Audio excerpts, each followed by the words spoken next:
Good morning, everyone. Thank you all for being here. My name is Micha Zomer, and I'm an attorney in Foley's government contracts practice based out of our D.C. office. A big part of our practice involves counseling both prime contractors and subcontractors on how to address subcontract flowdowns, and my presentation today will cover some of the key considerations related to subcontract flowdowns.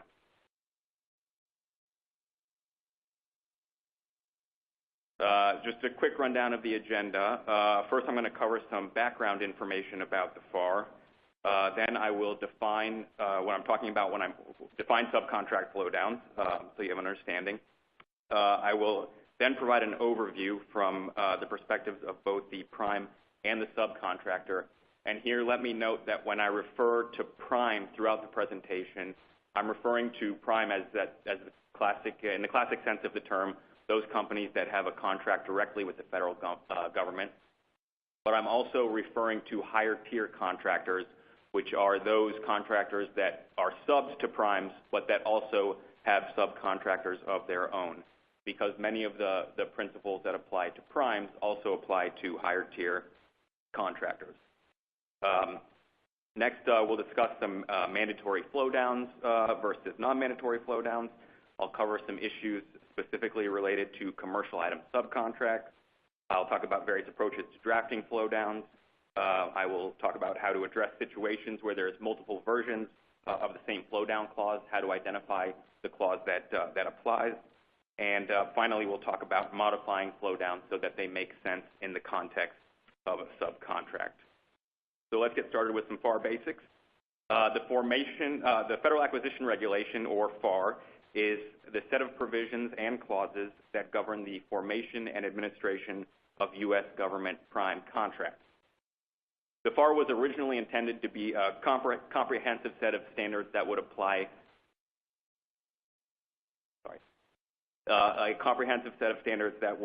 apply government-wide for all agencies, but each agency had their own acquisition policies and procedures they wanted to implement, and so agencies began creating their own supplemental acquisition regulation. One of the best-known supplements is the Defense Federal Acquisition Regulation Supplement, or DFARS, which is used by the Department of Defense to implement DoD-wide policies. It's important to note that the requirements of the DFARS, as well as the other supplemental acquisition regulations, often deviate from what's in the FAR, so parties should always read the supplemental acquisition regulations in conjunction with the FAR.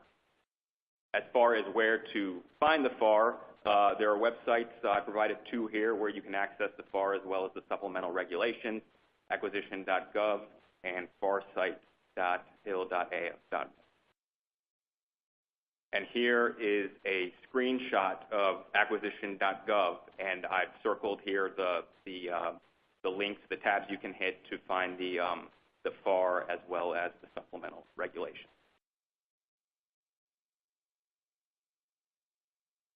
So as some of you probably know, the FAR is fairly sizable and elaborate, but the government doesn't incorporate the entire FAR into its contracts. Instead, there's a subpart of the FAR, subpart 52.2, that contains the text of the clauses that are included in government solicitations and contracts. And not every 52.2 clause is incorporated into government contracts. To identify which clauses do get incorporated, there's a prescription before each clause that cites to what's referred to as the enabling provision, which dictates the conditions under which the clause is incorporated into government prime contracts. Sometimes the enabling provision says that a clause should be included in all government contracts, and other times it'll limit the inclusion of the clause based on factors such as the type of contract at issue. Is it a fixed price versus commercial item contract? The type of work being performed. Is the contractor providing goods or performing services? And sometimes it's based on total contract value. So, for example, some clauses are only included in contracts with a value over $150,000 or other dollar thresholds. And here's an example of a prescription and the enabling clause. So if we look at FAR 52.203-7, we see the prescription. It refers you to FAR 3.502-3.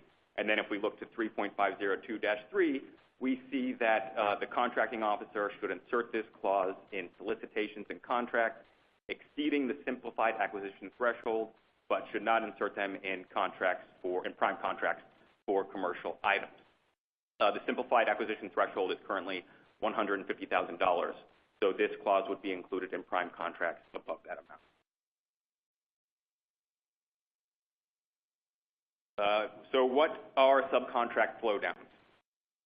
In addition to including the FAR 52.2 clauses in the contracts with the prime, the FAR also requires the prime to include some of those clauses in its subcontract. This may be to promote some important federal policy. So, for example, the FAR requires prime contractors to flow down the Equal Opportunity Clause, which prohibits discrimination in the hiring and promotion of employees.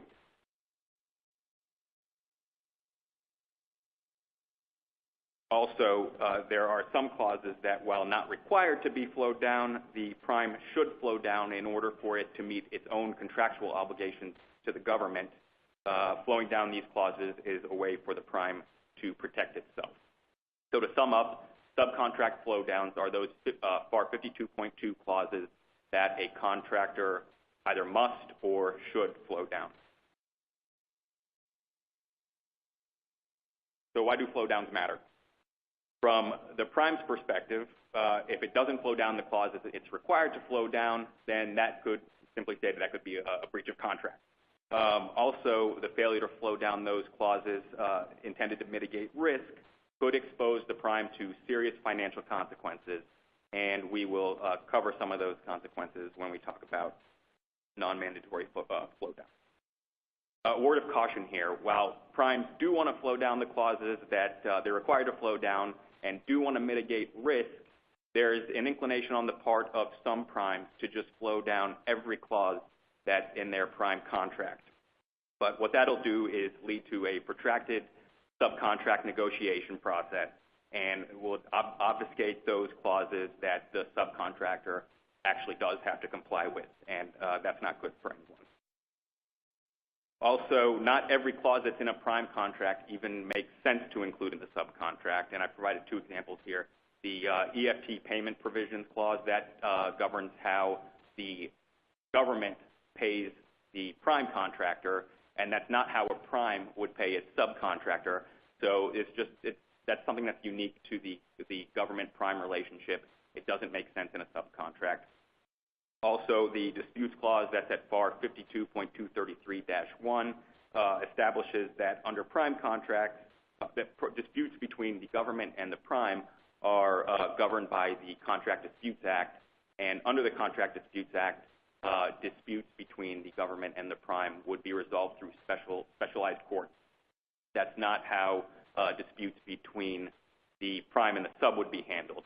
So while a subcontract should include a disputes provision, the FAR disputes clause is not the way to handle it. Also, oftentimes, a subcontractor is only supporting a part of the prime contract.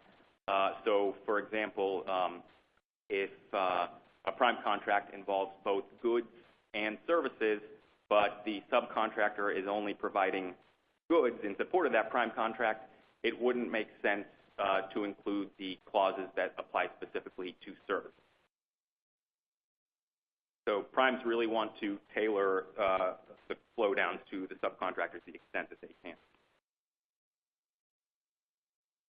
From the subcontractor's perspective, of course, the subcontractor should read the clauses to identify whether it's a clause that the subcontractor is required to accept, whether it can accept because it's a fair allocation of risk, or whether it's one that the subcontractor should just outright reject.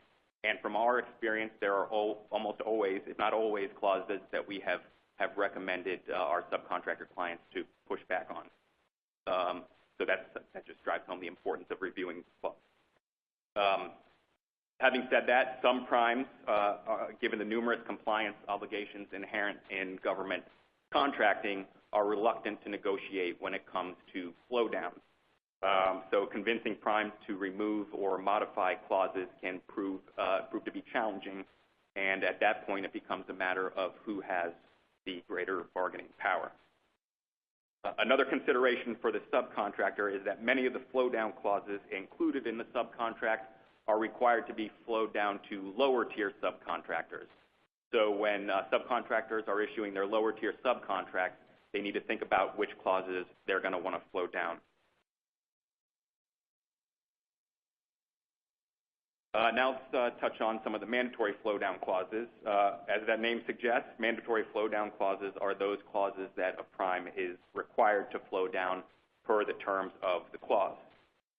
And as with conditions governing inclusion in the prime contract, the terms of a clause may require that the clause be flowed down to all subcontracts, or may limit the flow down based on issues such as factors such as the type of subcontract, the type of work being performed under the subcontract, and the total value of the subcontract.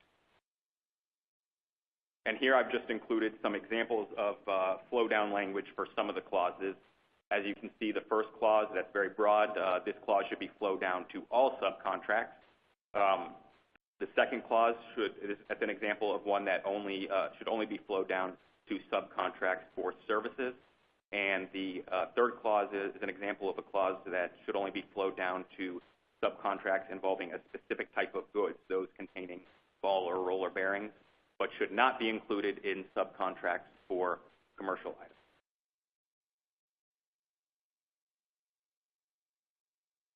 Now touch on non-mandatory flow-down clauses. Non-mandatory flow-down clauses are those that a prime should flow down in order to protect itself and to ensure that it is satisfying its obligations to the government.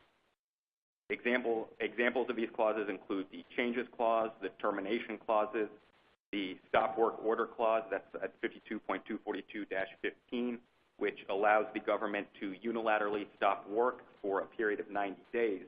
If the government exercises that right, the prime is going to want to ensure that it's given itself the ability to flow down, to require the subcontractor to stop work. Otherwise, you'll have a situation where the subcontractor is continuing to perform in support of a prime contract that has been stopped. Also, the DPAS clause, this is the one that allows the government to prioritize national defense-related contracts and orders. These are your DX and DO rated orders. And if a prime contract is DX or DO rated, the prime is required to expedite performance, it's going to want to make sure that it flows down this clause to the subcontractors that it's relying upon to meet that expedited performance requirement. Now I'm just going to flesh out a couple of the other non-mandatory flow-down clauses. The changes clause at 52.243-1 allows the government to unilaterally make changes within the scope of the contract to drawings, designs, or specifications. The prime can request an equitable adjustment in the contract price, delivery schedule, or both as a result of the changes, and that request has to be asserted within 30 days of receiving the change order. From the prime's perspective, there are a couple considerations here. First, if the government does make unilateral changes under the clause, it's important that the prime be able to unilaterally flow down those changes to its subcontractors. Otherwise, the prime will be forced into a situation where it has a duty to perform the prime contract as changed, but then it'll have to negotiate those changes with the subcontractor.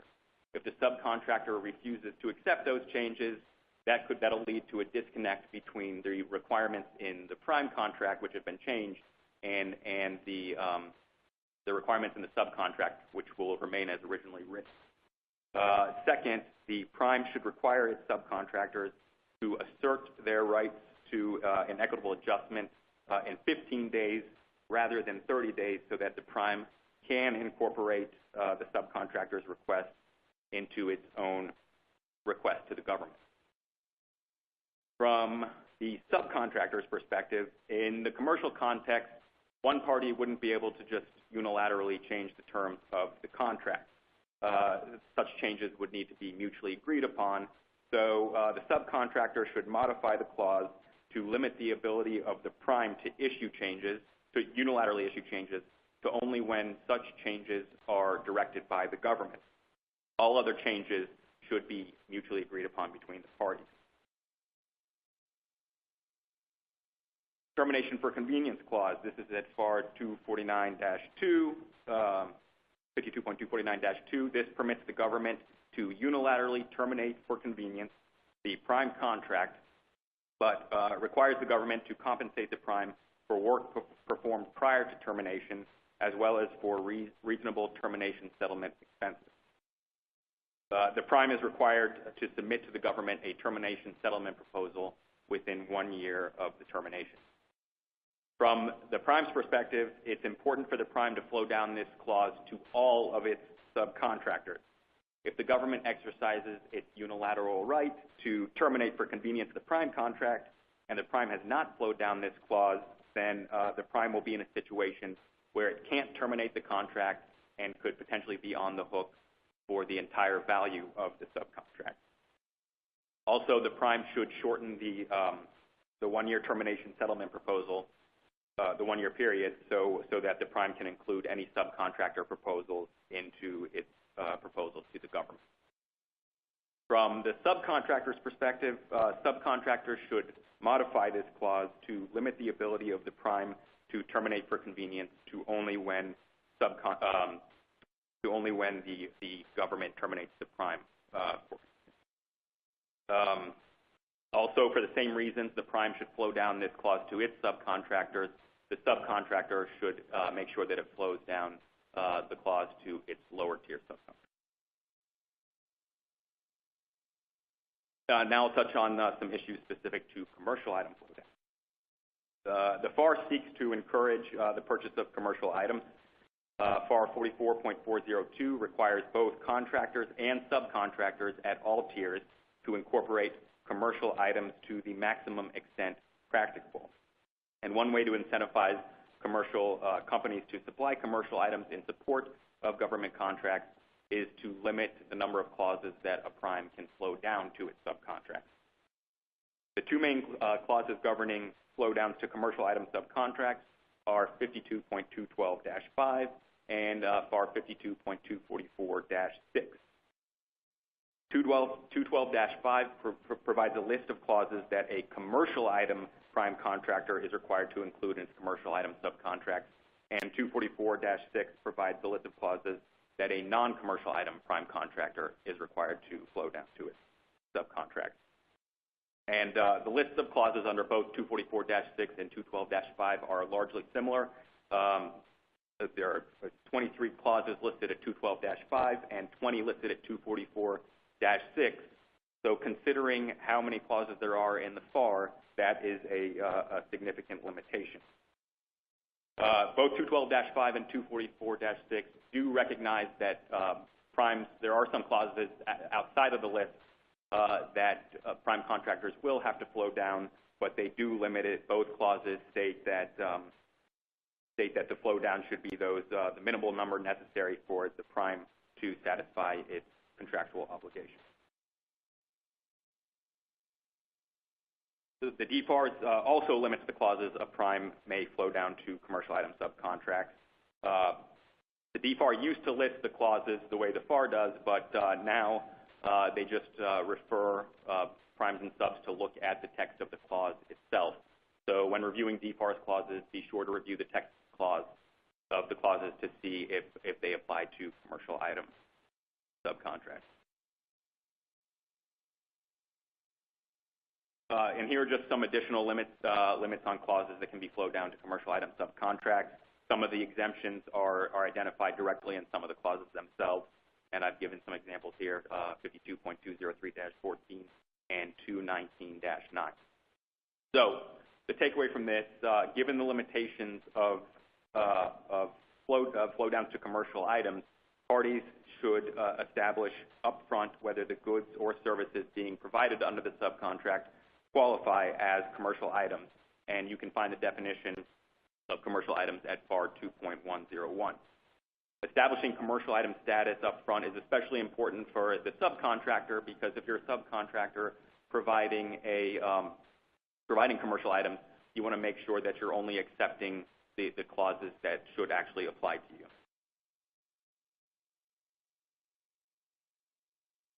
So I'm going to touch on some approaches to drafting flowdowns. There are various ways primes can flow down clauses. There's no one right way to do it, and each prime should pick the method that is right for them, taking into consideration the size of their company and number of government contracts they're involved in. The prime should strive to streamline its flowdowns as much as possible to minimize the length of negotiations, and so that subcontractors have a clear understanding of the clauses that apply to them. The kitchen sink approach of just slowing down everything is not the way to go.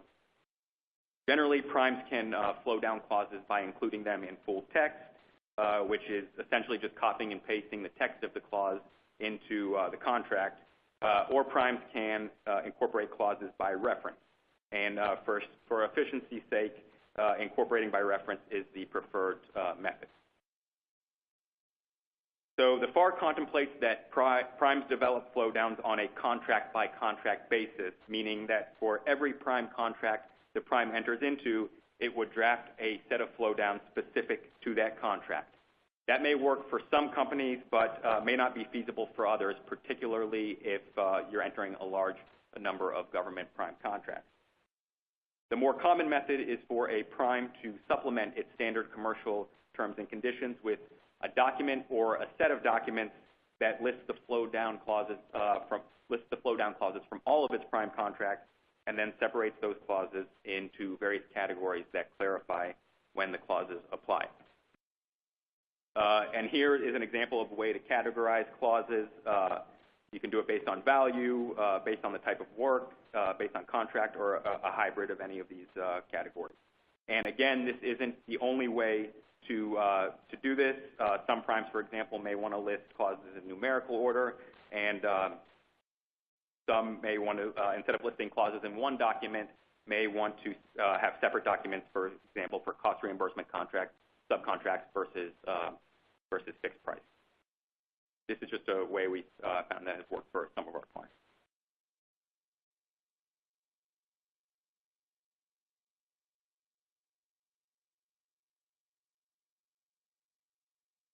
So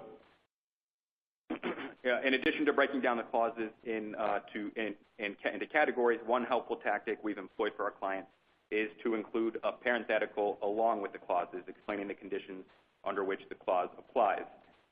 Including this information is just another helpful way to clarify for the subcontractor which clauses apply to them. And so the primes shouldn't be trying to hide the ball here. They want their subcontractors to understand their compliance obligations. Because the government is frequently revising the FAR, there are multiple versions of many clauses, and it's important for both parties to identify and understand which version of the clause is being flowed down to the subcontracts, because different versions can involve significantly different compliance obligations. And I've given an example here. The March 2015 version of FAR 222-50 requires some contractors to develop a compliance plan, but the earlier versions of the clause do not include such a requirement.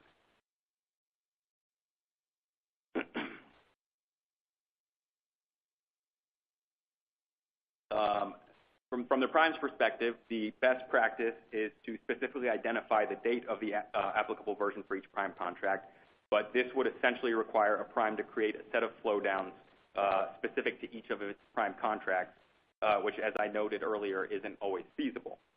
The other option is to flow down the version of the clause that has the most broad application and provides the prime with the most protection. So, for example, if one version of a clause applies to subcontracts over $100,000 and another version applies to subcontracts over $150,000, the prime should flow down the version with the lower threshold, because that would apply more broadly.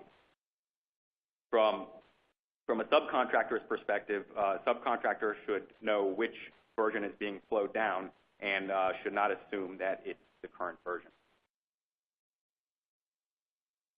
And here, this is the acquisition.gov website, and I've shown where you can find, you click on the Archives tab to find earlier versions of the clauses.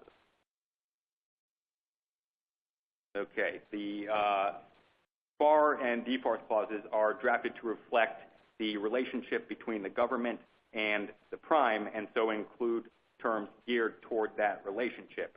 But when drafting Flowdowns, the prime should revise the clauses to fit the context of the subcontract, which it does by including a definition section in the Flowdown document.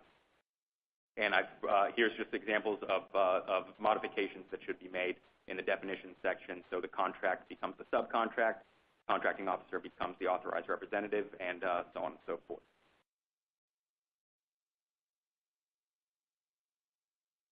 It's important to note that while generally the subcontractor has a relationship with the prime and not the government, there are some clauses where the rights and responsibilities flow between the subcontractor and the government. A prime example where this is the case is the intellectual property clauses. So, for example, the patent rights clause provides the government certain rights in a contractor's subject inventions, which are inventions developed during the contractor's performance of the contract. If the subcontractor develops subject inventions in performing its subcontract, the rights to those subject inventions would belong to the government and not the prime. Therefore, for the intellectual property clauses, the party should include some note indicating that the substitution of parties does not apply to those clauses, and that references to the government should still mean the U.S. government. As some key takeaways I want to leave you with, the parties should read the text of the clauses to determine whether the clauses are mandatory flowdowns and should identify any conditions under which those flowdowns apply. The prime should flow down and modify those clauses necessary to mitigate and allocate its legitimate risks.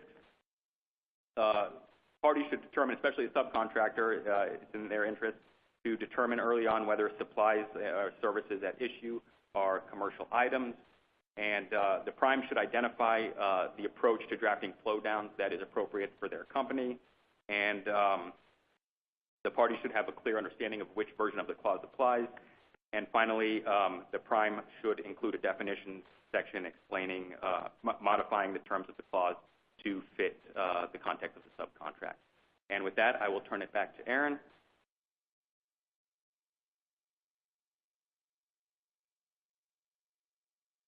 Great, so that finished up the first half. So we'll do a short Q&A session. We'll give everyone a short break, and we'll get back here. So let's go to the in-person first. Go ahead.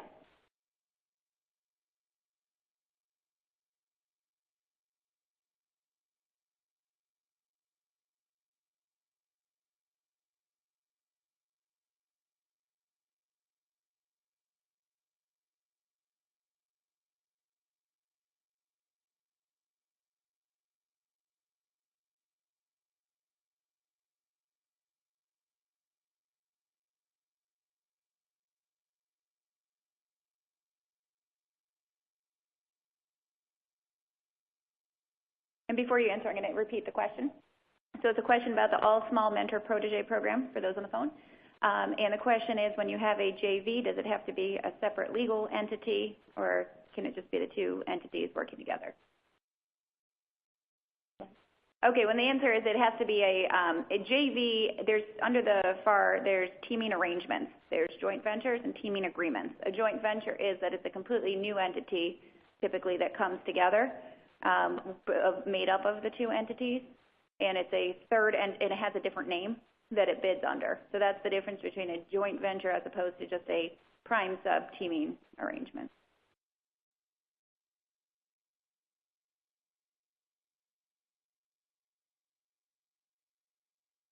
The second question, does the All Small Mentor Protege program apply to all federal agencies?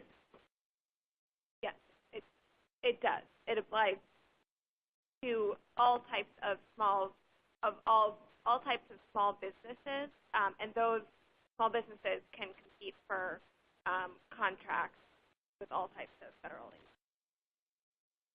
Great. Another question? Go ahead.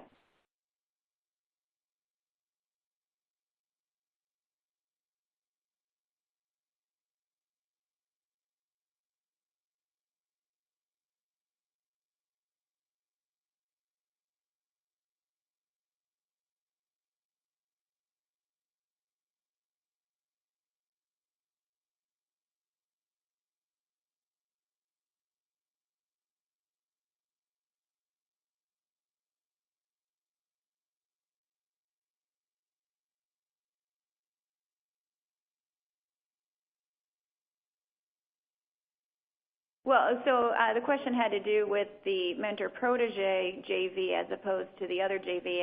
And the new rule, it used to be that if you wanted a JV to be able to compete for a small business set-aside, it used to be that combined employees and revenues of both entities had to be under the size threshold. And now it's you could take two small businesses, have them form a JV, and they still qualify as small, even if their combined employees and revenues would exceed the threshold. So it's separate from the mentor-protege JV relationship, which has a large and a small business to it.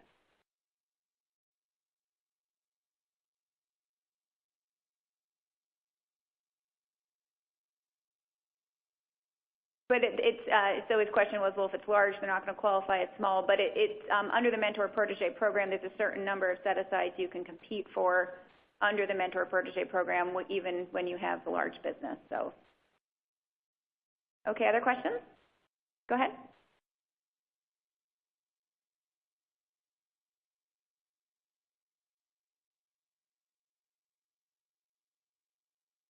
The question is, what version is the prime contractor supposed to flow down of a clause? No, your prime is supposed to flow down the version it has in its prime contract. And so if the prime contract is 5 years old, you might be flowing down a 5-year-old clause. It's not the most recent clause. The issue you come into, though, is, well, I just want to have one set of flowdowns for all of my subcontracts. They're going to be attached to my purchase order terms and conditions, and then that way I don't have to keep redoing it for each contract. Well, but what if you have one contract that's 5 years old and one that's more recent, and so you have two conflicting versions of the clauses in your contracts at the same time? That's when you have to make a kind of judgment call as to, do I flow down all the versions? Which version do I pick? And there's no kind of right way to do it, but Micha was giving you some guidance on what we've advised clients, because unfortunately he gets the tedious job of having to go through all of these for the most part. So. Okay, we'll take a few from the phone.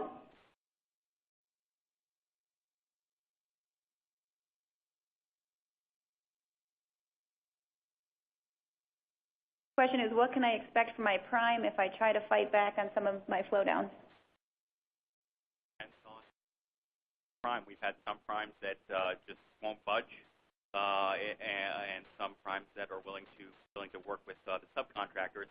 Again, I mentioned it's a matter of bargaining power. So runs the gamut, really.